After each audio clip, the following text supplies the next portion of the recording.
ಜಾತಿ ಗಣತಿ ವರದಿ ಬಗ್ಗೆ ಆತುರದ ನಿರ್ಧಾರ ಇಲ್ಲ. ವರದಿ ಬಗ್ಗೆ ಇನ್ನೂ ಕ್ಯಾಬಿನೆಟ್ನಲ್ಲಿ ಚರ್ಚೆ ಆಗಬೇಕು. ಸಿಎಂ ಅವರು ಸದನದಲ್ಲಿ ಚರ್ಚಿಸೋದಾಗಿ ಹೇಳಿದ್ದಾರೆ. ದೊಡ್ಡಬಳ್ಳಾಪುರದ ಘಾಟಿ ಸುಬ್ರಹ್ಮಣ್ಯದಲ್ಲಿ ಡಿಸಿಎಂ ಡಿಕೆ ಶಿವಕುಮಾರ್ ಈ ರೀತಿಯಾಗಿ ಹೇಳಿಕೆಯನ್ನ ಕೊಟ್ಟಿದ್ದಾರೆ. ಇನ್ನು ನಾನಿನ್ನೂ ಪೂರ್ಣವಾಗಿ ವರದಿಯನ್ನ ನೋಡಿಲ್ಲ, ಕೆಲವರು ರಾಜಕಾರಣದ ಹೇಳಿಕೆಯನ್ನ ಕೊಡ್ತಾರೆ, ಸತ್ಯಾಂಶ ತಿಳಿದು ಎಲ್ರಿಗೂ ನ್ಯಾಯ ಒದಗಿಸುವ ಕೆಲಸ ಆಗುತ್ತೆ ಅಂತ ದೊಡ್ಡಬಳ್ಳಾಪುರದ ಘಾಟಿ ಸುಬ್ರಹ್ಮಣ್ಯದಲ್ಲಿ ಡಿಕೆ ಶಿವಕುಮಾರ್ ಹೇಳಿಕೆಯನ್ನ ಕೊಟ್ಟಿದ್ದಾರೆ. ವಿಶೇಷವಾದಂತಹ ಪೂಜೆಯಲ್ಲಿ ಪಾಲ್ಗೊಂಡಿದ್ರು. ಅದಾದ ನಂತರದಲ್ಲಿ ಮಾತನಾಡಿದ್ದಾರೆ. ಜಾತಿ ಗಣತಿ ವರದಿ ವಿಚಾರವಾಗಿ ಹೇಳಿಕೆ ಕೊಟ್ಟಿದ್ದಾರೆ. ಸಿಎಂ ಹೇಳಿದ್ದಾರೆ, ನಾನಿನ್ನ ವರದಿ ನೋಡಿಲ್ಲ. ನಾನು ನಿನ್ನೆ ಬೆಳಗಾಮು ಮಂಗಳೂರಿಗೆ ಹೋಗಿದ್ದೆ.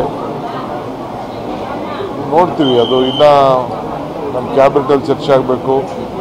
ಸಿಎಂ ಏನೋ ಇವತ್ತು ಅಸೆಂಬ್ಲಿಲೂ ಚರ್ಚೆ ಮಾಡ್ತೀವಿ ಅಂತ ಹೇಳಿದ್ದಾರೆ. ಆತುರದ ನಿರ್ಧಾರ ಯಾರೂ ತೆಗೆದುಕೊಳ್ಳೋದಿಲ್ಲ. ಸೊ ಅದರಿಂದ ಕೆಲವು ರಾಜಕಾರಣ ಸ್ಟೇಟ್ಮೆಂಟ್ ಮಾಡ್ತಾ ಇರ್ತಾರೆ. ಬಟ್ ಸತ್ಯಾಂಶ ಏನು ಅಂತ ತಿಳ್ಕೊಂಡು ಎಲ್ಲರಿಗೂ ನ್ಯಾಯವನ್ನು ಒದಗಿಸ್ಕೊಳ್ಳುವಂಥ ಕೆಲಸ ನಾವು ಮಾಡ್ತೀವಿ. ಇನ್ನು ಈ ಜಾತಿ ಗಣತಿ ವರದಿ ಬಗ್ಗೆ ಸಿದ್ದರಾಮಯ್ಯಗೆ ಪೂರ್ಣ ಸತ್ಯ ಗೊತ್ತಿದೆ. ಕುರ್ಚಿ ಉಳಿಸಿಕೊಳ್ಳೋದಕ್ಕೆ ವರದಿ ಜಾರಿಗೆ ಮುಂದಾಗಿದ್ದಾರೆ. ಹೀಗಂತ ಬೆಂಗಳೂರಿನಲ್ಲಿ ಕೇಂದ್ರ ಸಚಿವ ವಿ ಸೋಮಣ್ಣ ಹೇಳಿಕೆಯನ್ನ ಕೊಟ್ಟಿದ್ದಾರೆ. ಹೈಕಮಾಂಡ್ ನಾಯಕರು ಸಿಎಂ ಕರೆದು ಹೇಳಿದ್ದಾರೆ. ಸಿದ್ದರಾಮಯ್ಯ ಇವತ್ತಿನ ಪರಿಸ್ಥಿತಿ ನೋಡಿದ್ರೆ ಈ ಮಟ್ಟಕ್ಕೂ ಬಂದಿದ್ದಾರಾ ಅಂತ ನೋವಾಗುತ್ತೆ ಅಂತ ವಿ ಸೋಮಣ್ಣ ಹೇಳಿಕೆಯನ್ನ ಕೊಟ್ಟಿದ್ದಾರೆ. ಇನ್ನೂ ಮುಂದುವರೆದು ಮಾತನಾಡಿದ್ದಾರೆ. ಈ ವರದಿ ಸಿದ್ದರಾಮಯ್ಯಗೆ ಮರಣ ಶಾಸನ, ರಾಜಕೀಯ ಇತಿಹಾಸದಲ್ಲಿ ಖಳನಾಯಕ ಆಗ್ತಾರೆ. ವರದಿ ಜಾರಿಯಾದ್ರೆ ಸಿದ್ದರಾಮಯ್ಯ ಒಂಟಿ ಆಗ್ತಾರೆ. ಈ ವರದಿ ಕಾಗಕ್ಕ ಗುಬ್ಬಕ್ಕ ಕತೆ ರೀತಿ ಇದೆ. ನಾವು ನಮ್ಮ ನಾಯಕರು ಒಟ್ಟಿಗೆ ಕೂತು ಚರ್ಚಿಸ್ತೀವಿ. ಇದು ಜಾತಿ ಗಣತಿ ವರದಿ ಬಗ್ಗೆ ವಿ ಸೋಮಣ್ಣ ಅವರ ಹೇಳಿಕೆ.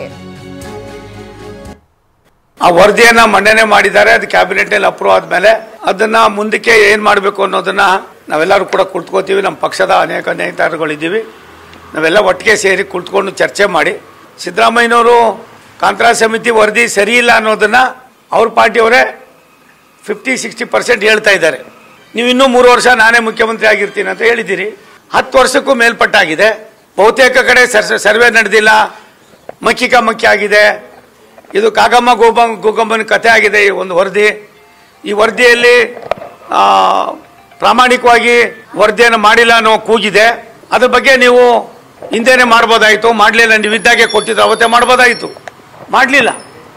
ಇಲ್ಲಿವರೆಗೂ ಮುಂದಕ್ಕೆ ಹಾಕೊಂಡು ಹೋಗಿ ತಪ್ಪಾಗಿದೆ ಅಂತ ಅರಿವಿದ್ರು ಕೂಡ ನೀವು ಇವತ್ತು ಯಾಕೋಸ್ಕರ ಮಾಡ್ತಾ ಇದ್ದೀರಿ? ಇದು ಮಾಡೋದು ಬೇಡ. ಆ ವರದಿಯನ್ನು ತಿರಸ್ಕಾರ ಮಾಡಿ ನೀವು ಬೇಕಾದವ್ರನ್ನ ಮತ್ತೊಂದು ಒಂದು ಸಾರಿ ಸಮಿತಿಯನ್ನು ಮಾಡಿ ಕರ್ನಾಟಕ ಸರ್ಕಾರಕ್ಕೆ ಹೊರೆ ಆಗ್ಬೋದು. ಇವತ್ತಿದ್ರು ಹೊರೆನೇ ನಾಳೆ ಮಾಡ್ತಕ್ಕಂಥ ನಿಮ್ಮ ತೀರ್ಮಾನದಿಂದ ತುಂಬ ಅಪಘಾತವನ್ನು ಮತ್ತು ರಾಜ್ಯದ ಎಲ್ಲ ಭಾಗಗಳಲ್ಲೂ ಕೂಡ ಕೋಮು ದಳ್ಳೂರಿಯನ್ನು ಮಾಡ್ತಕ್ಕಂಥದ್ದಕ್ಕೆ ನೀವು ಕಾರಣೀಭೂತರಾಗ್ತೀರಿ. ಅದನ್ನು ರಿಜೆಕ್ಟ್ ಮಾಡಿ ಇನ್ನೊಬ್ಬನ ಮಾಡಿ 1 ವರ್ಷ ಕೊಡಿ ಟೈಮ್, 1.5 ವರ್ಷ ಕೊಡಿ. ಸಂಪೂರ್ಣವಾಗಿ ವರದಿಯನ್ನು ತರಿಸ್ಕೊಂಡು ಎಲ್ಲ ವರ್ಗದವರಿಗೂ ಕೂಡ ನೀವು ಅವತ್ತು ಅದನ್ನು ಮಾಡಿದ್ರೆ ನಾನು ನಿಮ್ಮನ್ನು ಅಭಿನಂದಿಸ್ತೀರಿ. ಅದನ್ನು ಬಿಟ್ಟು ಮೇಲ್ಗಡೆಯವರು ನನ್ನ ಚೇರನ್ನು ಉಳಿಸೋಲ್ರು, ಹೈಕಮಾಂಡು ನನಗೆ ಈಗಾಗಲೇ ಮೌಖಿಕವಾಗಿ ಅಧಿಕಾರವನ್ನು ತ್ಯಜಿಸಬೇಕು ಅನ್ನೋ ದೃಷ್ಟಿಯಿಂದ ಹೇಳಿದ್ದಾರೆ. ಇದು ನಿಮಗೆ ಮರಣ ಶಾಸನ ಆಗುತ್ತೆ.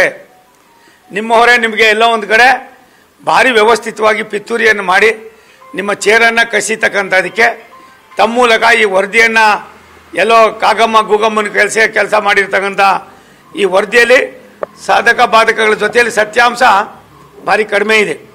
ನನಗನ್ನಿಸ್ತದೆ ಏನೆಲ್ಲ ಮಾಡಿದ್ರು ಕೂಡ ಇದು ಮಾಡೋದ್ರಿಂದ ನಿಮಗೆ ಇತಿಹಾಸದಲ್ಲಿ ನೀವು ಒಬ್ಬ ಖಳನಾಯಕರಾಗಿ ಹೊರಹೊಮ್ಮುತ್ತೀರಿ. ಎಲ್ಲ ಒಂದು ಸಮಾಜವನ್ನು ಮತ್ತೊಂದು ಸಮಾಜವನ್ನು ಮತ್ತೆ ಮೇಲ್ವರ್ಗ ಕೆಳವರ್ಗ ಅಂತ ಯಾರಿಗೂ ಇಲ್ಲ ನಮ್ಮಲ್ಲಿ. ಅಂಥದನ್ನು ಎತ್ಕಡ್ತಕ್ಕಂಥ ಕೆಲಸವನ್ನು ಮಾಡೋದು ನಿಮಗೆ ಸಮಂಜಸ ಅಲ್ಲ. ರಾಜ್ಯದಲ್ಲಿ ಯಾವ್ಯಾವ ಕೋಮಿನವರು ಎಷ್ಟೆಷ್ಟಿದೆ ಅನ್ನೋದು ನನಗಿನ್ನ ಸನ್ಮಾನ್ಯ ಸಿದ್ದರಾಮಯ್ಯನವರಿಗೆ ತುಂಬ ಚೆನ್ನಾಗಿ ಗೊತ್ತಿದೆ. ಇದಕ್ಕೆ ನೀವು ಕೈ ಹಾಕಬೇಡಿ, ಇದೊಂದು ಜೇನುಗೂಡು ಕೈ ಹಾಕ್ದಂಗೆ ಆಯ್ತದೆ.